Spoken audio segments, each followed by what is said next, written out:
to another adventure in Australian literature. So, what have I got for you today? Well, we are starting out strong with Australian literature. We are starting out with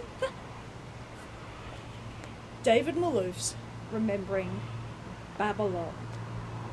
So, before we start, remember there is our shop where we have books and writing services. There is also our Redbubble shop where we have over 100 designs. There are a bunch of very sweet, if I may say so myself, Buster Keaton Valentine's designs. If you are at all interested, I have to plug that because I always forget to plug Valentine's Day. So if you're interested in those, have a look at those. If you want to support us but you don't want to spend any money, absolutely fine. Like, subscribe, comment and share. Alright, here's that out of the way. Let's start with our book. So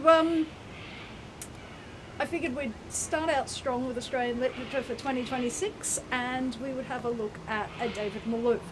I was also looking for something fairly short because I'm in the middle of writing, which I think had a degree of impact on why this thing took me longer than I wanted for it to take for me to read.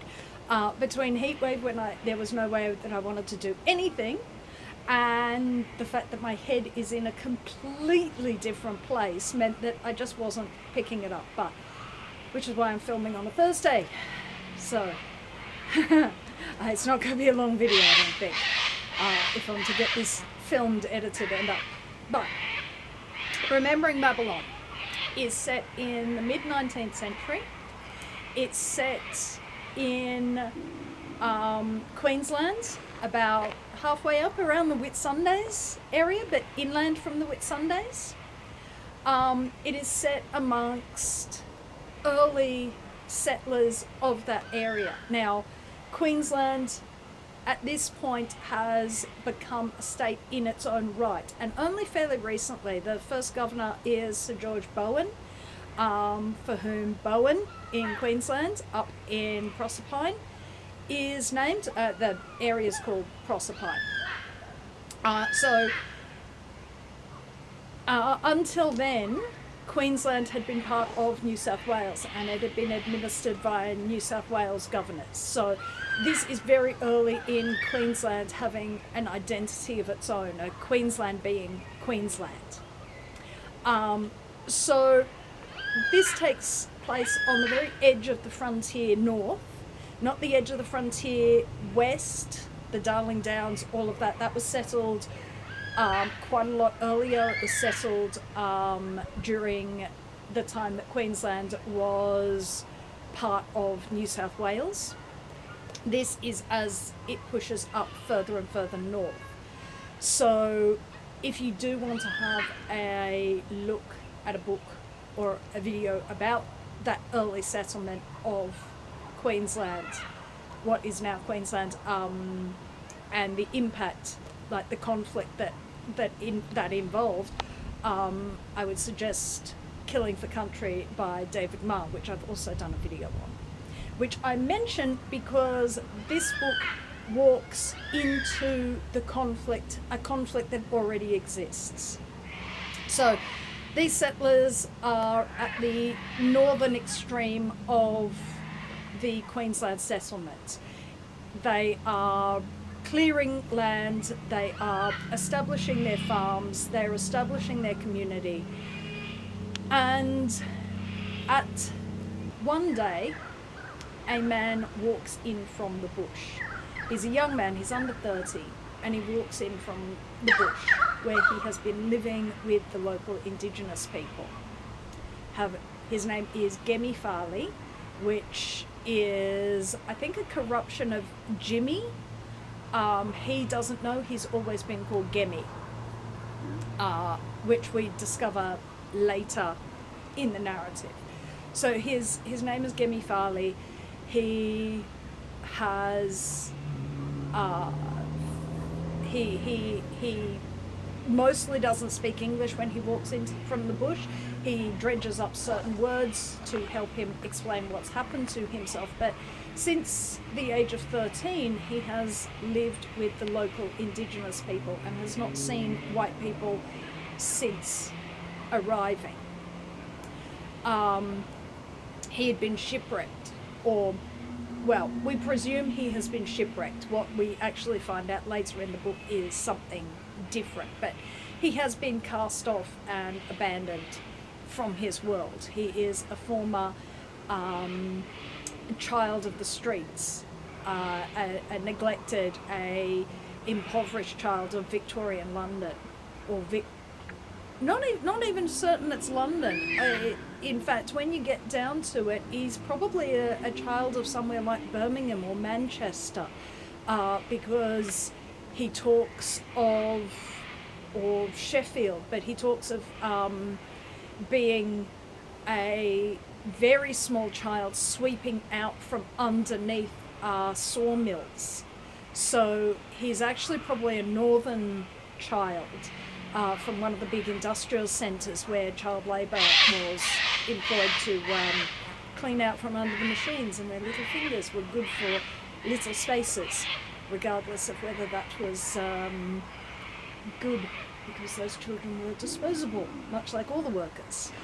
But we meet this child, or this man, who has been living among the indigenous people. He comes to a property on the outskirts of town where he encounters 3 children.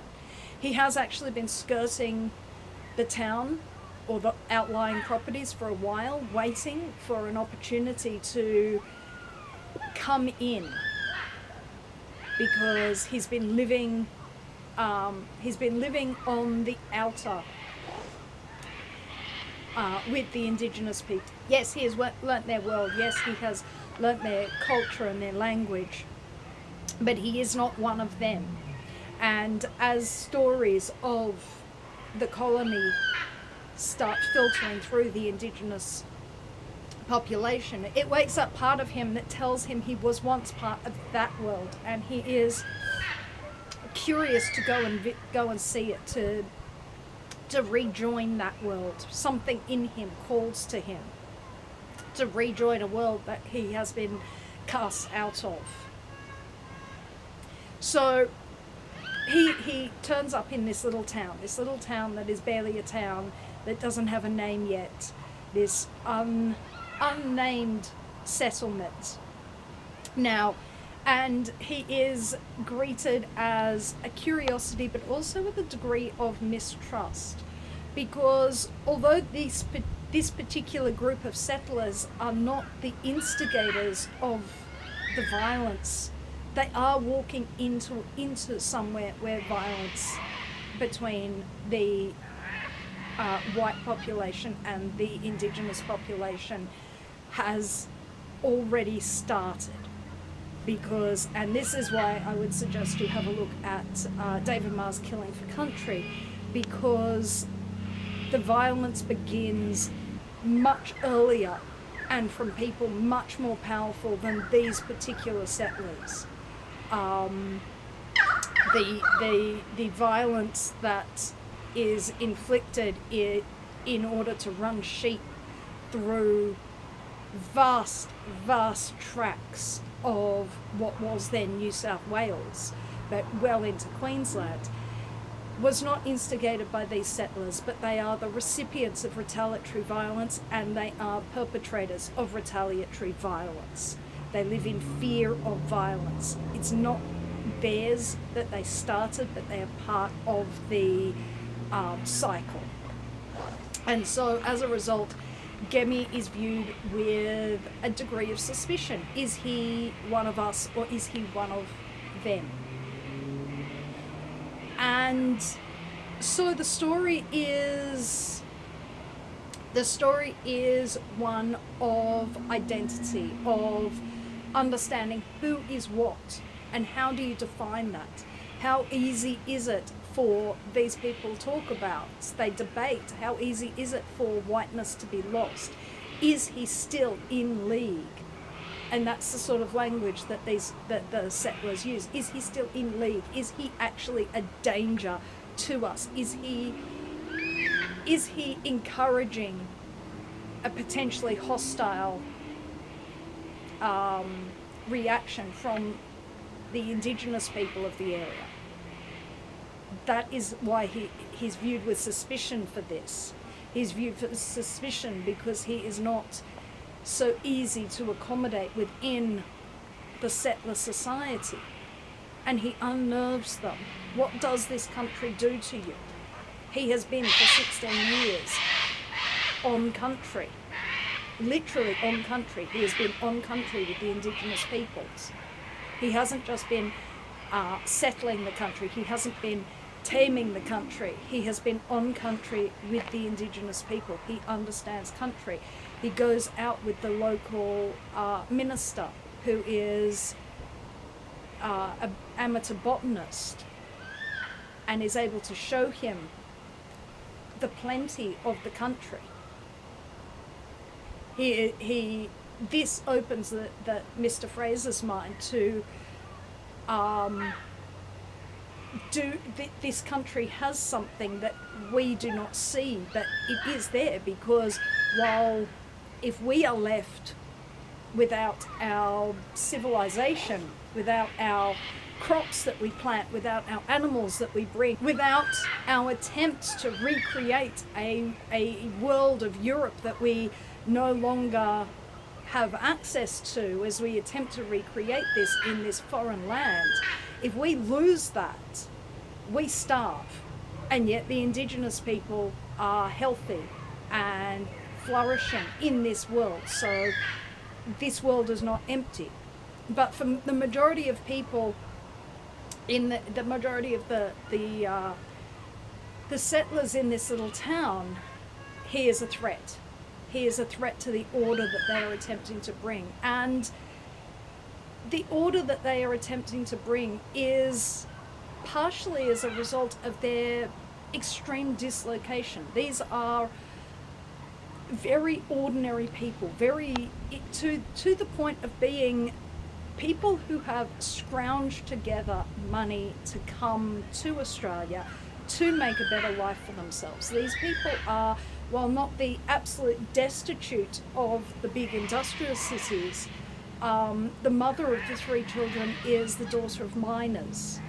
The father was a gardener. These are working class people who have wanted to make a better life for themselves.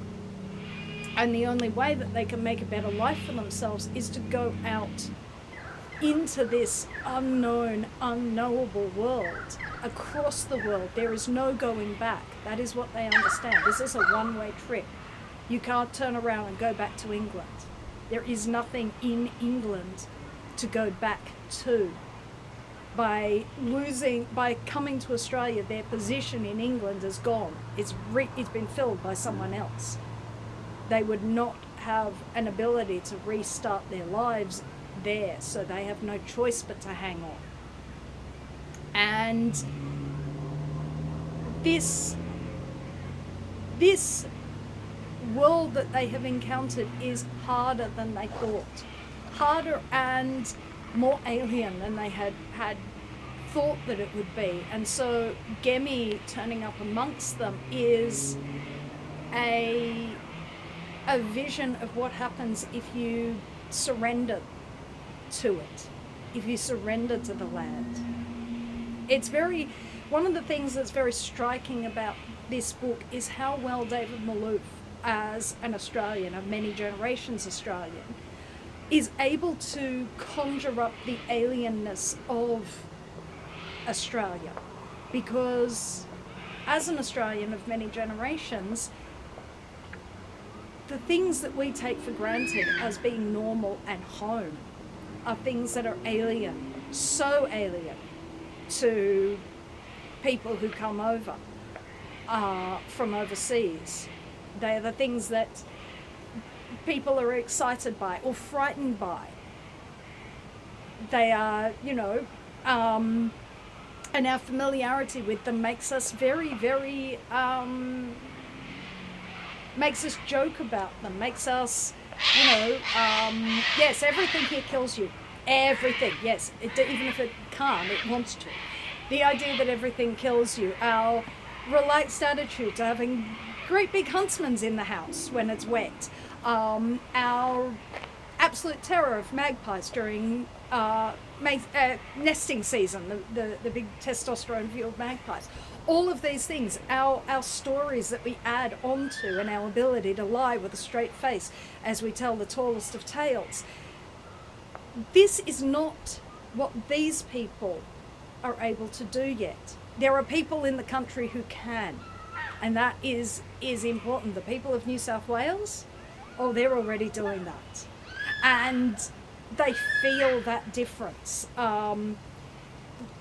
George Abbott, the school teacher who everyone thinks is a little older than he actually is, and is consequently feels quite isolated. He's also the school teacher, so he's the intellectual, so the only person he really can socialize with is the preacher or the minister, and he's not really interested in that.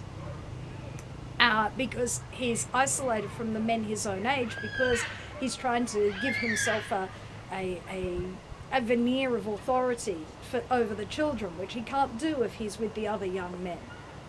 He is intimidated by the young men of Sydney, who have, by the 1860s, have been there for possibly generations, who, although they are not as well educated as he is, although they have less money in their pockets, they walk those streets as though they own them. They flirt with the girls. They are a different class of person than him. They are Australians and he is still English. And as much as these characters who are still English, or Scottish, who still have their old accents, who still have their hometown accents, these people are, although their children are sounding Australian, the parents still sound like they come from the old country.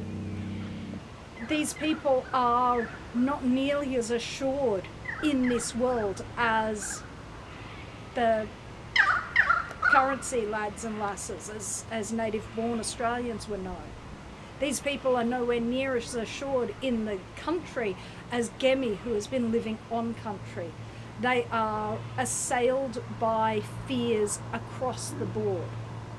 They're forced to retain an idea of who they are, which different characters subvert or refuse to play the game. For example, Mrs. Hutchins and her female companion, daughter, Miss Gonzalez, have a house outside of the town. A house, not a hut. They have clear money, and they've brought it down from the north, from somewhere in Southeast Asia. So it's probably like a Dutch colonial house from Indonesia, or a Spanish house from the Philippines.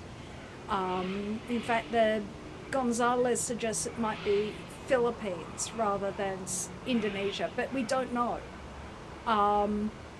But they are here, and they have exotic furniture that is beautiful, is well out of places. It's certainly the finest house that this little town can boast.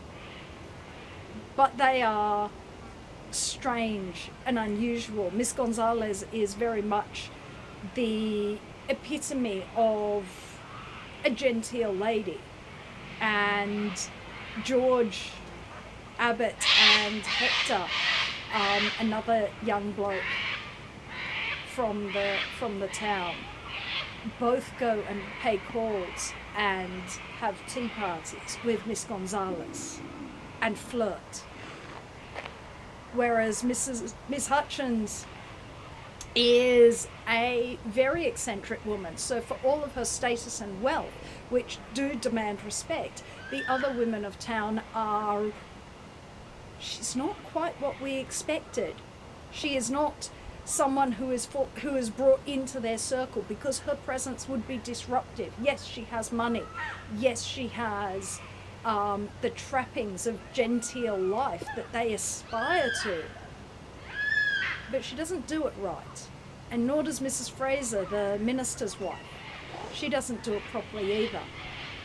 Because as much as she is, again, an educated woman, a woman who should be the leading woman of her community, is not really. She's too odd. And it's the oddness that this group of settlers reject, because the oddness is a threat. And Gemi is part of that oddness. Gemi, for all that he is white, has lost so much of what they regard as important in being white. White is not just a colour for this society. White is an idea of civilization. It is an idea of culture. It is a holding on to something that they have left a very long way away and are not prepared to let go of and surrender to the place that they now are. These are people for whom England and Scotland are always home, not for whom Australia is yet home. So it is a story very much about identity. It's very much a story about the clash of different cultures, but it's more nuanced than just one group good, one group bad. Such stories are incredibly boring anyway. It is a story of people who have entered a pre-existing conflict and become part of it. Not that this is a book with an enormous amount of conflict. The Indigenous characters are very sparsely seen. David Malouf, very wisely, I think, chooses not to focus too much on the Indigenous characters in terms of trying to write for them. He is acknowledging very much that that's not his story to tell. He's not going to appropriate their words and put words into their mouths. But instead, the Indigenous people are a constant presence. They are something that is the other, that is, as they are part of the land which is also other, and therefore they are part of the thing that needs to be rejected. But for these people that needs to be rejected, for them to exist in the way that they have conceived for themselves. They didn't, in emigrating to Australia, they never conceived of the possibility that they would have to change. And Australia forces them to change, whether they like it or not. They have all undergone change. Whether they recognise that change or not, it's forced on them, and Gemi is a most extreme example of that change. And as a result, he is a locus of fear for the community, because do they want to change that much? Do they want to become that different from what they knew? The country is strange enough as itself. Do they want to become strangers to themselves? So it is a really interesting little book. It's very poetic. I wasn't too sure of the last chapter, which takes place a lot later, like 50 years later. I don't know if it needed it, especially. I don't know if you really needed to drag the shadow of the First World War into this story. I think I think that was it's such a big thing to drag into it, that I wasn't 100% certain I liked that. This picks up themes that David Malouf had already examined in An Imaginary Life.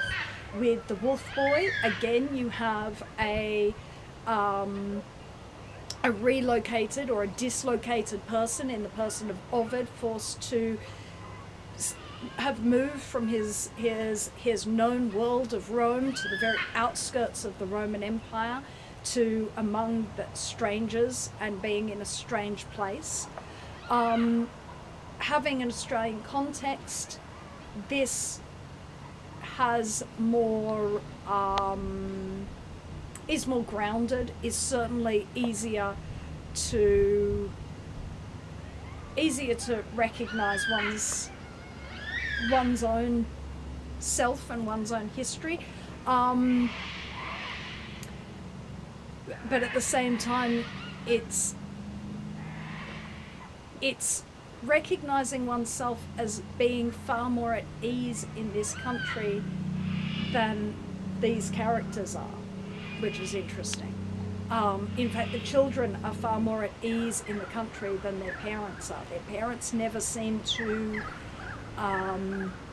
come to any kind of ease, but the children who are born there, who know no other place, who have only heard stories of other places, Janet in particular, are forced to come to some way of being in this country, rather than living their lives with this other place that could or could not be home.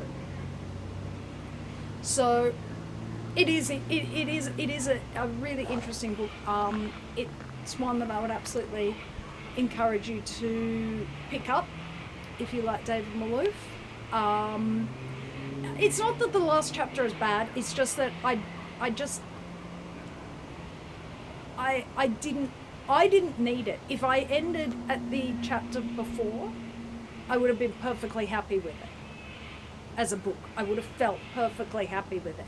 It does tie up, obviously not, tie up loose ends, but at the same time, I found that dragging in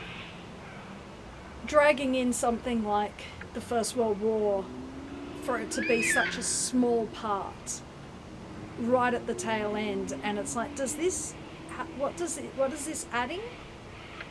Is it adding something? Is it not adding? I don't think it necessarily added something. I think if you want to look at David Malouf's war story, have a look at Flyaway Pizza, which we've also done. That is excellent. That is a much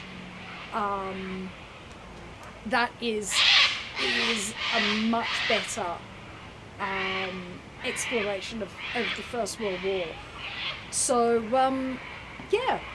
apart from that, as a qualifier at the end, which I would not put as a, me saying this is bad. I'm just saying I didn't need it. Remembering Babylon, check it out. I will start to put all the books about colonial Australia together into a single playlist. I will get to that. I think we've probably got enough now, because we have done a few. We've done Gould's Book of Fish, and we've done Wanting, and we've done a couple of others. So I'll start putting them all together. We will do some more this year. I definitely plan on doing some more of these, colonial Australia as well as other Australian things. And we will have more David Malouf. There's more David Malouf on my shelf. I'm not sure what I'm going to bring you next, but I won't be quite so long a pace. It is a little bit tricky because we're in the midst of writing what we're going to read next, because a lot of what we're writing and it's not going with what we've been reading or what we want to necessarily bring. So Her Infernal Majesty will probably be back fairly soon because she found another Shakespeare play. She'll be really happy. Don't tell her I told you this. She'll want to tell you all by herself. But Her Infernal Majesty has actually found another Shakespeare play to look at. So look forward to that. That'll be in that. I don't think it'll be next week. It might be the week after. Yes, I think it might be the week after. Next week, I'm not sure who's going to come. It could be Otterline. It could be Hatter. If we've been writing this much, we may have another writing update. I'm not sure. We'll have a look. If all else fails, it'll be Caesar. Because we can almost watch a movie. But Remembering Babylon. Highly recommend. Check it out. Davis Malouf, as always, exquisite writing. And I will see you again with another adventure in Australian literature. Goodbye. If you would like to support this channel, come across to the Black Cockie Press website, www.blackcockiepress.com.au, where you will find books and other writing services to help with your writing.